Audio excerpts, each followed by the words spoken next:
श्री कृष्ण की मृत्यु कैसे हुई? महाभारत का युद्ध हुआ था, तब वे लगभग 56 वर्ष के थे। उनका जन्म 3112 ईसा पूर्व हुआ था।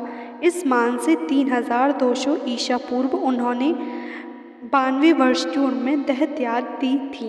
कंस का वध करने के बाद उन्होंने अपने माता पिता को कंस के कारागार से मुक्त कराया और फिर जनता के अनुरोध पर मथुरा का राजभार संभाला। कंस के मारे जाने के बाद कंस का ससुर जरासंध कृष्ण का कट्टर शत्रु बन गया। जरासंध के कारण कलायवन मारा गया। उसके बाद कृष्ण ने द्वारिका में अपना निवास स्थान बनाया और वहीं रहकर उन्होंने महाभारत युद्ध में भाग लिया। महाभारत युद्ध के बाद कृष्ण ने 36 वर्ष तक द्वारिका में राज किया। विष्णु पुराण धर्म के विरुद्ध आचरण करने के दुष्परिणाम स्वरूप अंत में दुर्योधन आदि मारे गए और कौरव वंश का विनाश हो गया। महाभारत युद्ध के पश्चात सताप न देने के उद्देश्य से भगवान श्री कृष्ण गंधारी के पास गए। गंधारी अपनी 100 पुत्रों की मृत्यु के शोक में अत्यंत व्याकुल थी। भगवान श्री कृष्ण को देखते ही गंधारी ने क्रोधित होकर उन्हें शाप दिया कि तुम्हारे कारण जिस प्रकार से मेरे 100 पुत्रों का नाश हुआ है, उसी प्रकार तुम्हारे वंश का भी आपस में एक दूसरे को मारने के कारण नाश हो जाएगा। भगवान श्री कृष्ण ने माता गंधारी के उस शाप को पूर्ण करने के लिए कुल के यादवों की मति फेर दी। इसका यह मतलब नहीं कि उन्होंने यादवों के वंश के नाश का शाप दिया था, सिर्फ कृष्ण वंश को शाप था। महाभारत का युद्ध समाप्त हो चुका था। कृष्ण द्वारिका में ही रहते थे। पांडव भी युधिष्ठिर को राज्य सौंपकर जंगल चले गए थे। एक दिन अहंकार के बस में आकर कुछ यदुवंशी बालकों ने दुर्वासा ऋषि का अपमान कर दिया।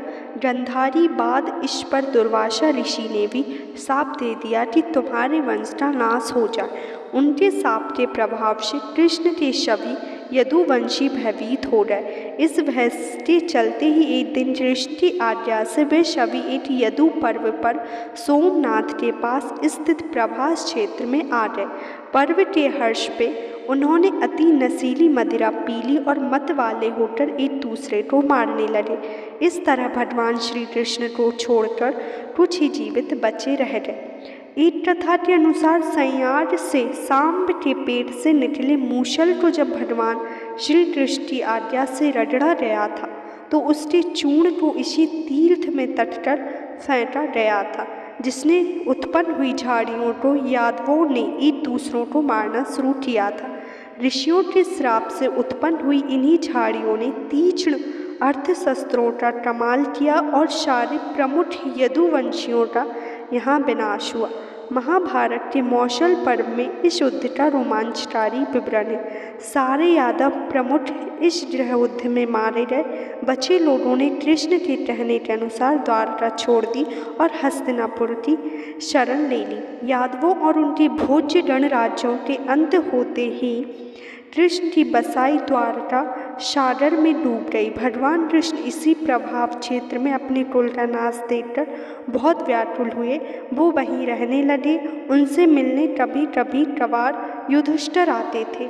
एक दिन वे इस प्रभाव क्षेत्र के वन में एक पीपल के वृक्ष के नीचे योग निद्रा में लेटे थे।